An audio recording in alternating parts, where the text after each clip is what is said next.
আসসালামু আলাইকুম।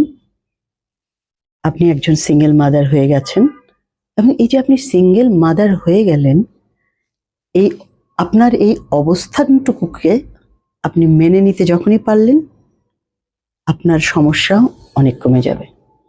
কিন্তু এরপরে আপনাকে আরো ভয়ঙ্কর অবস্থার মধ্যে পড়তে হবে।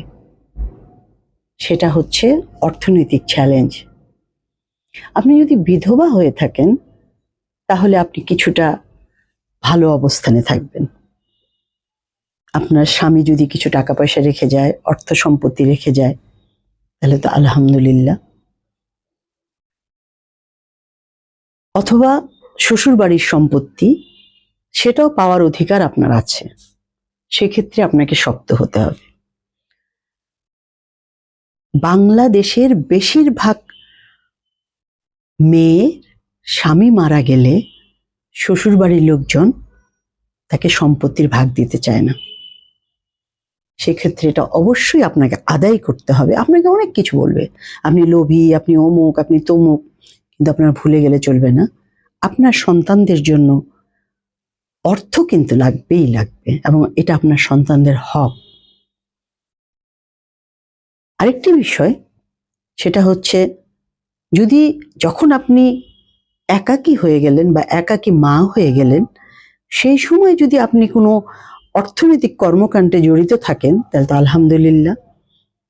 আর যদি না থাকেন, অবশ্যই আপনাকে নিজে ইনকামের পথ বেছে নিতে হবে। বাবা মা ভাই বোন কারো উপরই নির্ভর করা যাবে না। আপনি হয়তো বলতে পারেন, আমি কি করব, আমার পড়াশোনা কম, বা আমার অমুক গুণ নাই, বা তো অনেক কিছুই নাই। ভুল। আল্লাহ প্রত্যেকটি মানুষকে কিছু না কিছু শক্তি দিয়ে পাঠিয়েছেন, কিছু না কিছু গুণ দিয়ে পাঠিয়েছেন। আপনি খুঁজে বের করুন আপনার মধ্যে কি আছে, আপনার মধ্যে কি শক্তি আছে। অবশ্যই কিছু আছে। আপনি যদি এই শক্তিটা খুঁজে বের করে কোনো অর্থনৈতিক কর্মকাণ্ডে নিজেকে নিয়োজিত করেন এবং প্রচন্ডভাবে মানসিকভাবে শক্তিশালী থাকেন, মানসিক দৃঢ়তা থাকে যে আমাকে একাই আমার সন্তানদের বড় করতে হবে, তাহলে ইনশাআল্লাহ আপনি পারবেন। সুতরাং ভয় পাওয়ার, দুর্বল হওয়ার কিচ্ছু নাই। আপনার উপর এখন অনেক দায়িত্ব। সৃষ্টিকর্তা কোনো না কোনোভাবে আপনাকে এই দায়িত্বটা দিয়েছেন। আপনি আপনার নিজেকে এবং আপনার সন্তানকে সামনে এগিয়ে নিয়ে যাওয়ার জন্য একলা আপনাকেই চলতে হবে। আপনার আশেপাশে সবাই থাকবে, আপনার বাবা মা ভাই বোন অনেকেই থাকবে, কিন্তু সবকিছুর মাঝে কিন্তু আপনি একা। এটা ভুলে গেলে চলবে না। কারো উপরে নির্ভর করা যাবে না। নিজের পায়ে নিজেকে শক্ত হয়ে দাঁড়াতে হবে, এবং শুধু নিজের না, নিজের সন্তানের দায়িত্ব আপনাকে নিতে হবে।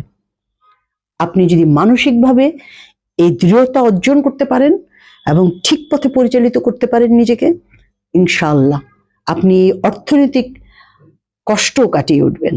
অর্থনৈতিকভাবে আপনি স্বাবলম্বী হবেন, এবং আপনার সন্তানকে নিয়ে আপনার সামনের পথ অবশ্যই সুন্দর হবে।